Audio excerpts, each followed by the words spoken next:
You want what's best for your child at school. But here's the truth, no one tells parents. A teacher who feels supported by you is more likely to go the extra mile for your child. And the relationship you build with them, it could shape your child's entire learning experience. If you've ever felt like teachers aren't telling you the whole story, or you worry about coming off as that parent, stick around because this isn't about pleasing teachers. It's about partnering with them for your child's success. Lesson 1. Why this relationship matters more than you think. Your child spends nearly 1,000 hours a year with their teacher. That teacher sees sides of your child you don't see at home, how they handle stress, peer interactions, independence. And here's the key insight. When teachers and parents communicate well, kids do better emotionally, socially, and academically. It creates what psychologists call a secure bridge between home and school. And kids who feel supported on both ends, they thrive. Lesson 2. Step by step, how to build that relationship.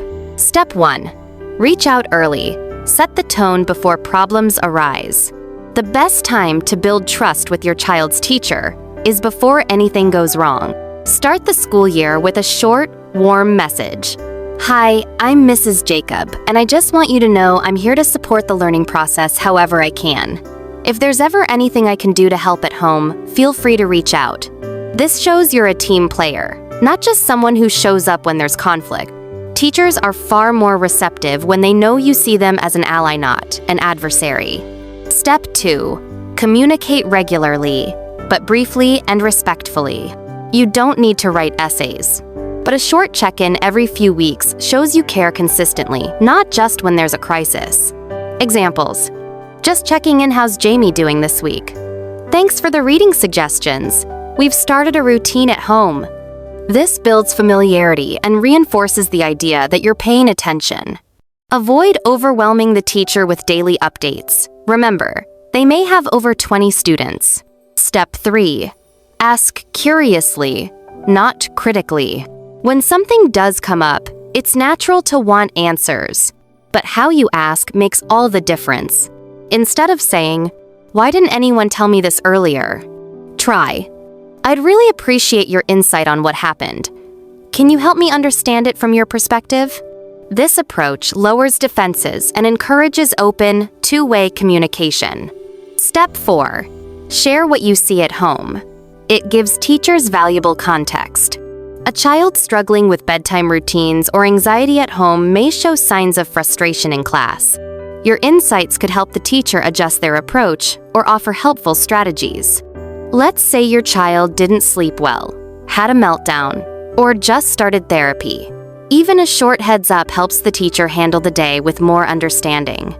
You're not overstepping. You're giving them a clearer picture. Step 5. Offer encouragement. It's rare and powerful. Teachers are more used to complaints than compliments. So if your child mentions something they loved, a science experiment, a funny moment in class, a project that sparked excitement, pass that along. Even a one-line message like, "Thank you for making math so fun today. Layla hasn't stopped talking about it," can strengthen the relationship dramatically. Step 6. Respect the teacher's time and boundaries.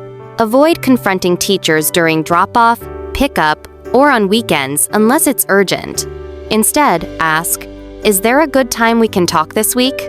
Or, "Would it be okay if I emailed about this later today?" Respecting their schedule shows maturity and builds mutual respect. Step 7. Show up even if it's just virtually. When schools invite you to a parent-teacher night, reading day, or even a quick Zoom call, it's not just about attendance. It's about signaling, "I'm involved and I care." Even small shows of presence can strengthen your connection with the teacher and show your child that school matters. Lesson 3. What not to do. Avoid these relationship killers. 1. Don't assume the worst about the teacher. If your child comes home upset or frustrated, your instinct might be to defend them, which is natural. But jumping to conclusions without hearing both sides can damage your relationship with the teacher. Instead of thinking, "The teacher is being unfair," try, "I'd like to understand more about what happened today. Can we talk it through together?" Assumptions close doors. Curiosity opens them. 2. Don't vent about the teacher in front of your child. Your child is always listening even when you think they aren't. If you criticize the teacher at home, your child might lose respect or stop listening in class. You don't want them thinking, "Why should I listen to her? My mom says she's always mean." If you have concerns, talk privately with the teacher, your partner, or a trusted adult, not an earshot of your child. 3. Don't ignore the teacher's efforts. If a teacher sends updates, newsletters, or learning resources, acknowledge them. Ignoring or never responding can unintentionally signal disinterest. Even a quick "thanks for this" lets them know you see and appreciate their effort. Small gestures build long-term bridges. 4. Don't show up angry and unannounced. Storming into school or ambushing a teacher during pickup puts them on the defensive and often in front of other parents or students. If something's urgent, send a message or request a meeting. Teachers are far more receptive when they know what to expect and feel safe discussing it. Respect leads to result. 5. Don't compare teachers, especially in public. Saying things like, "Well, Mr. Johnson never had this problem," or "My older daughter's teacher handled this better," instantly erodes the current teacher's trust and motivation. Each class, each child, and each teacher is different. Focus on collaboration, not comparison. 6. Don't expect instant replies. Teachers are people with families, responsibilities, and burnout risks. Expecting replies at 9 p.m. or following up repeatedly within hours sends the message, "My issue matters more than your time." Instead, give them at least 24 hours to respond unless it's urgent. And if you don't hear back, send a polite follow-up, not a frustrated one. 7. Don't treat teachers like they work for you. Yes, you are your child's advocate, but your child's teacher is a trained professional, not your employee. Approach conversations like a teammate, not a boss. Use language like, "What can we do together to support this? I'd love to hear your thoughts on how I can help." Collaboration builds solutions. Control builds resistance. Lesson 4. Long-term mindset. Relationships take time.